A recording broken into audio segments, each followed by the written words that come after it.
예수와 믿음 일부, 예수를 왜 믿는 것인가. 두 번째 이유, 나를 알기 위해. 사람은 피조물로서 구세주 예수를 만나면 하나님과의 관계가 형성이 되고, 그때에 비로소 사람은 자기가 누구인지 알 수 있게 됩니다. 그래서 나를 알기 위해 예수를 믿는 것에 대해서 함께 오늘 말씀을 나눠보기로 하겠습니다. 본문 말씀은 로마서 7장 18절로 21절 말씀입니다. 내 속 곧 내 육신에 선한 것이 거하지 아니하는 줄을 아노니 원함은 내게 있으나 선을 행하는 것은 없노라. 내가 원하는 바 선은 행하지 아니하고 도리어 원하지 아니하는 바 악을 행하는도다. 만일 내가 원하지 아니하는 그것을 하면은 이를 행하는 자는 내가 아니요 내 속에 거하는 죄니라.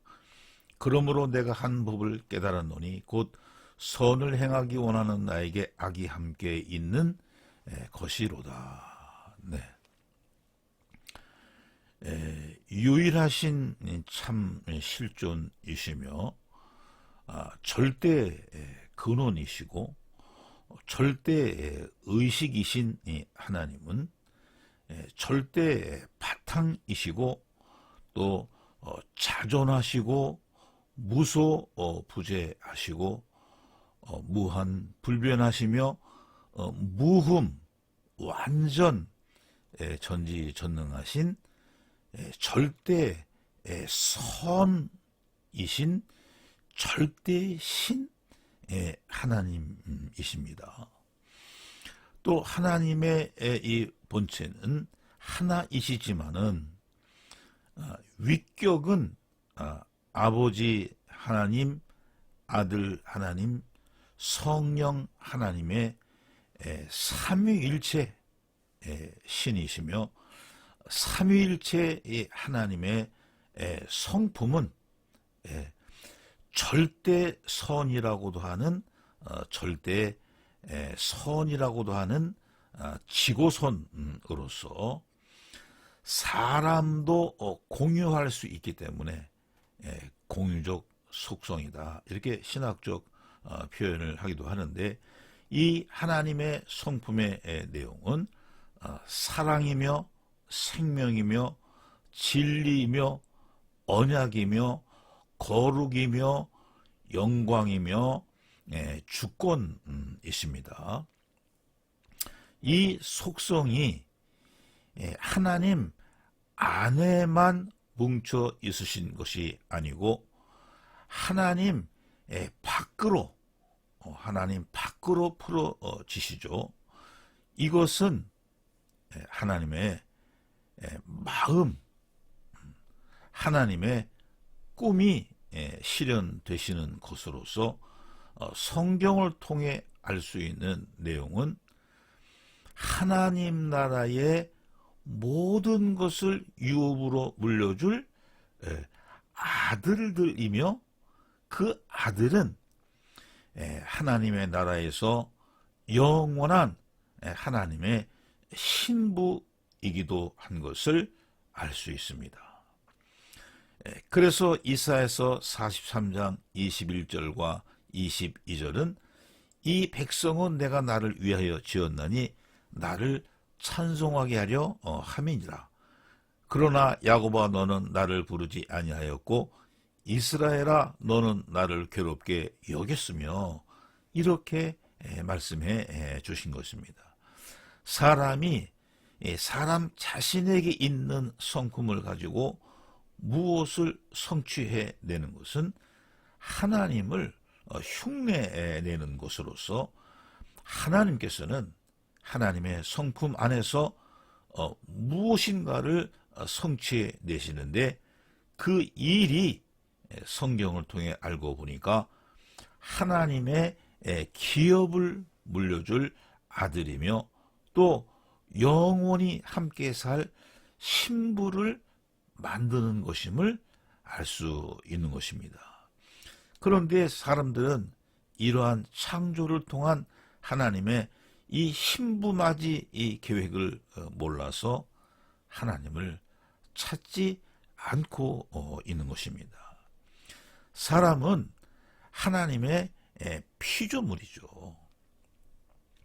이 하나님의 피조물로서 아들들 또는 이 신부들은 처음부터 하나님 마음에 합당한 완전한 존재, 신적 존재로 지어지지는 않았습니다. 하나님 밖에서 지어졌기 때문에 하나님이 아니라서, 하나님은 무한 불변 무흠 완전 전지전능하신 절대선이시지만은 피조물인 사람은 흠이 많습니다. 불완전합니다. 그래서 연약합니다. 때문에 하나님의 구원을 받아야 되는, 하나님의 형상으로만 지음을 받은 것입니다. 하나님의 형상이란 상대선의 존재성을 가지고 있는 거죠. 하나님은 절대선이신데 사람은 하나님의 상대적 선이에요. 하나님의 형상일 뿐이죠. 하나님의 모양은 아닌 것입니다. 그래서 하나님의 마음을 모르기 때문에 에덴 동산에서 먹지 말라고 하신 선악과를 먹고 쫓겨나는 것이죠. 그 후손들은 하나님을 거역해서 타락한 삶을 살다가 홍수로 멸망을 당하고 유황불로 심판을 받기까지 하는 것입니다.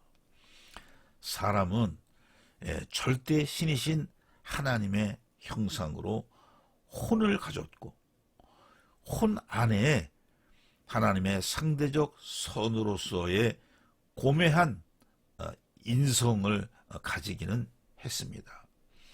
양심도 있고 그래서 진선미를 추구합니다. 때문에 품성 있는 자신을 만들어 보려고 구도를 합니다. 그렇지만은 이루지를 못하고 본능의 욕구를 채우는 것을 더 우선으로 이기적인 삶을 살게 됩니다.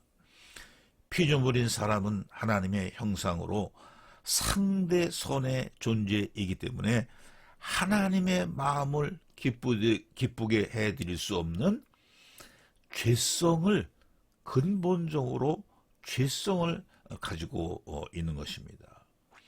그래서 사도 바울은 오늘 앞에서 읽은 로마서 7장 18, 21절의 말씀처럼 자기 자신 안에 악이 있는 것을 깨달았어요. 또 로마서 7장 22절로 24절에서는 내 속사람으로는 하나님의 법을 즐거워하되 내 지체 속에서 한 다른 법이 마음의 법과 싸워 내 지체 속에 있는 죄의 법으로 나를 사로잡는 것을 보는도다. 오호라, 나는 곤고한 사람이로다. 이 사망의 법에서 누가 나를 건져내랴. 이렇게 탄식을 한 것입니다. 사람은 자신을 도덕 윤리적으로 흠없이 완전한 존재로 만들지 못하며 또 영원한 존재로 만들 수 있는 능력이 없습니다. 무능합니다. 늘 하나님을 거역하며 멸망의 길을 갑니다. 지금도 역시 멸망의 길을 가고 있습니다. 그래서 사람은 구원을 받아야 하는 하나님의 피조물인 것을 인정해야 하는 거예요.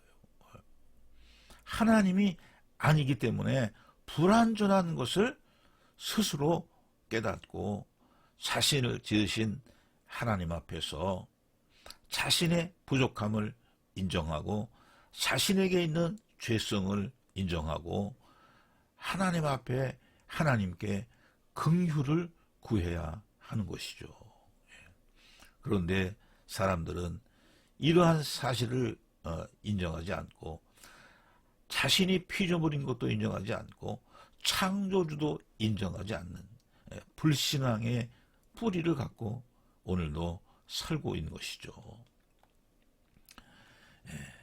사람은 그래서 반드시 구세주 예수를 만나야 됩니다.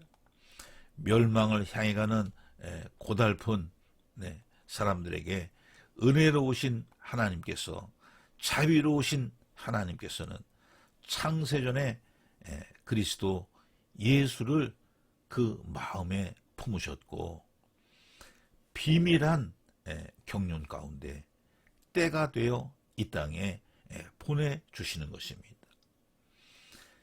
이미 하나님 그 뜻 안에서 작정하셨던 아들들, 자신과 함께 영생 복락을 누릴 신부들을 구출하기 위해서 그렇게 이미 계획하셨고 작정하셨고 예정하고 계셨던 것입니다.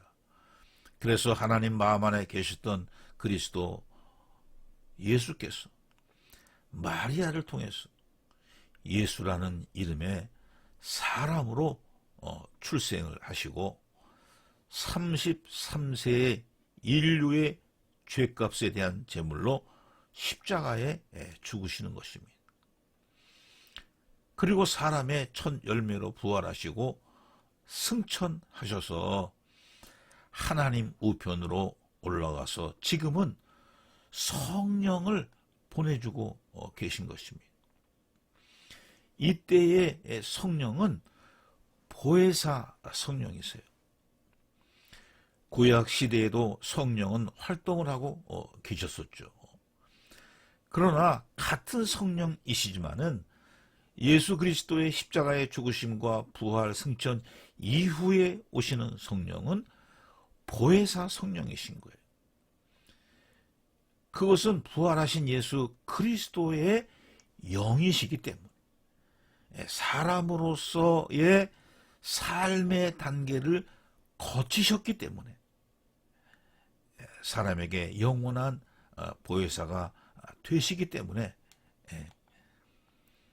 그 지금 오시는 성령은 보혜사 성령이요 또 사람 안에 내주를 하실 수 있는 성령으로서 역할이 확대되신 하나님의 영이신 것입니다.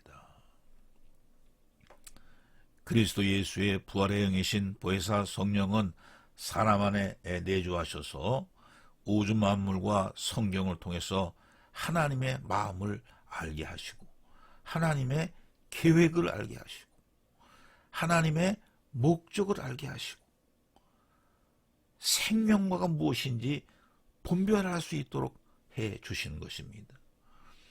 에덴 동산에서 쫓겨난 아담의 후예들이 이제 다시 생명과를 먹을 수 있게 되었어요. 세상을 이기고 마귀를 이기고 죄를 이기며 나를 이기며 영생의 길을 갈 수 있게 된 것입니다.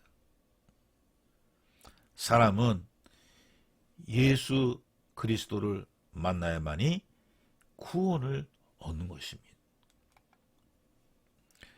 하나님과의 관계가 만들어지는 것이죠. 사람은 하나님의 은혜를 담을 은혜의 그릇이에요. 하나님의 은혜를 받아야 되는 은혜의 그릇이지 완전체는 아닌 것입니다. 성령께서는 그래서 그 정하신 사람 안에 들어오셔서 하나님의 형상인 사람이 하나님의 모양이 되게 해주십니다. 형상과 모양은 같은 뜻은 아니죠. 형상은 외적인 거라 하면 모양은 내적인 부분을 말합니다. 신적 존재가 되는 것입니다. 영과 혼의 융합이죠. 이것을 신화라고 합니다. 물론 신학적으로 영화라고 하는 것이 합당하지만은 좀 더 적극적인 신앙의 자세를 가지기 위해서 하나님의 영을 담기 때문에 하나님은 아니지만은 신적 존재가 되는 것이다. 이렇게 우리가 이해할 수 있는 것입니다. 질그릇에 보화를 담은 거죠. 그래서 고린도후서 4장 7절은 우리가 이 보배를 질그릇에 가졌으니 이는 심히 큰 능력은 하나님께 있고 우리에게 있지 아니함을 알게 하려 함이라. 이렇게 증언하고 있는 것입니다. 사람은 무지무지한 지복의 존재입니다.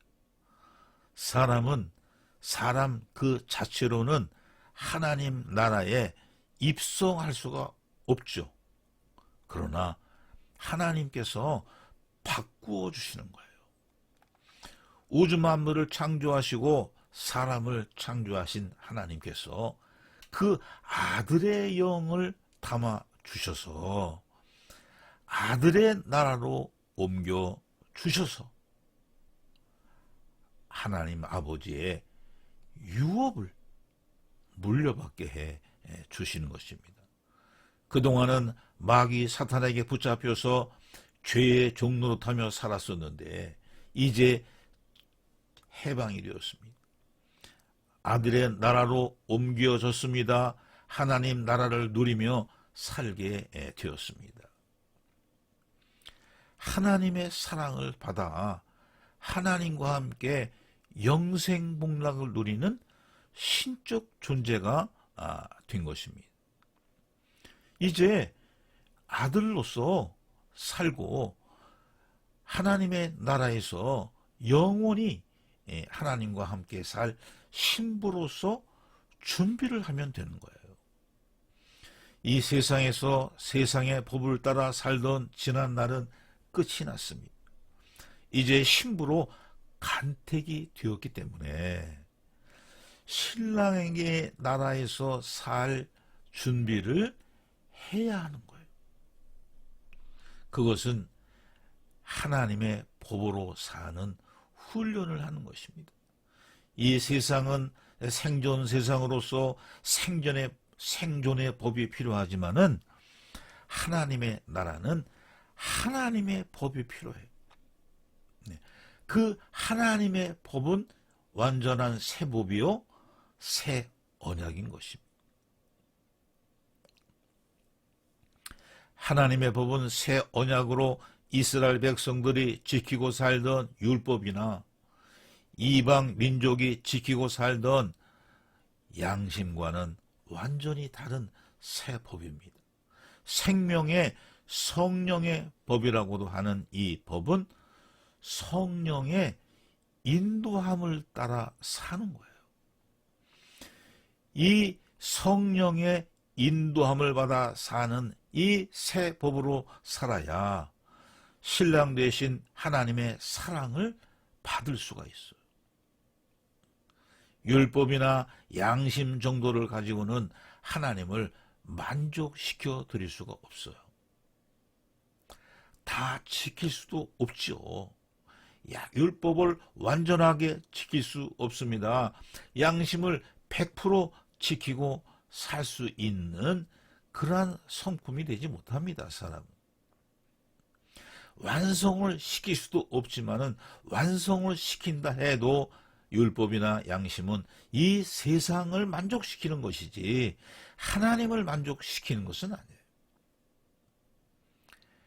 하나님의 나라는 하나님의 마음에서 나온 완전히 새 법으로 살아야 되는 것입니다.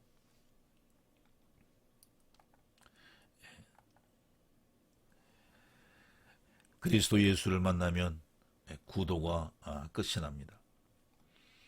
사람이 누구인지, 어떻게 사는지를 알게 되기 때문이죠.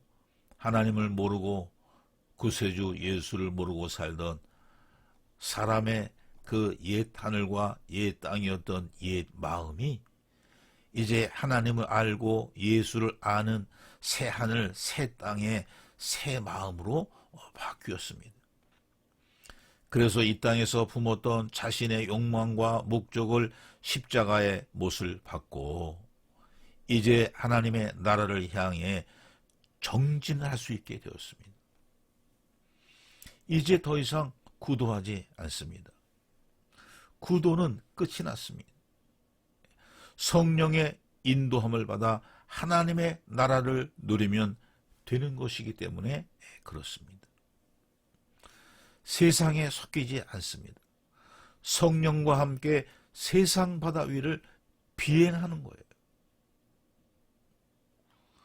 요한계시록 2장 7절은 귀 있는 자는 성령이 교회들에게 하시는 말씀을 들을지어다.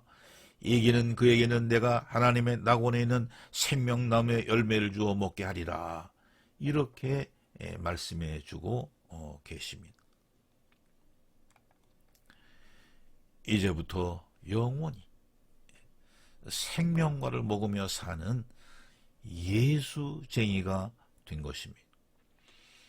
이 땅에서는 선악과를 먹고 죽은 다음에는 생명과를 먹어야 되겠다고 하는 것은 불신앙이에요. 이 세상에서는 생존을 살고 죽은 다음에는 천국에 가겠다고 하는 것은 불신앙입니다. 귀를 열고 잘 들으면 생명의 소리가 들립니다. 눈을 잘 뜨고 찾으면 생명과가 보입니다. 피조물이 나는 하나님께서 준비하신 생명과를 먹고 이 땅을 이룩해야 합니다. 이 세상을 날아다녀야 돼요. 하나님의 그 영광의 지복을 받은 하늘에 속한 자이기 때문에 하나님 나라를 살아야 되는 것이지 이 생존 세상을 사는 것이 아닌 거예요.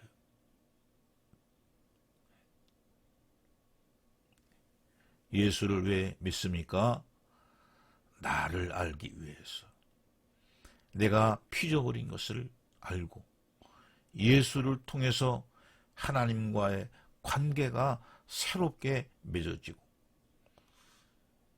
그래서 하나님 나라를 누리게 되는 이 비밀이 충만하시기를 주의 이름으로 축원합니다. 감사합니다.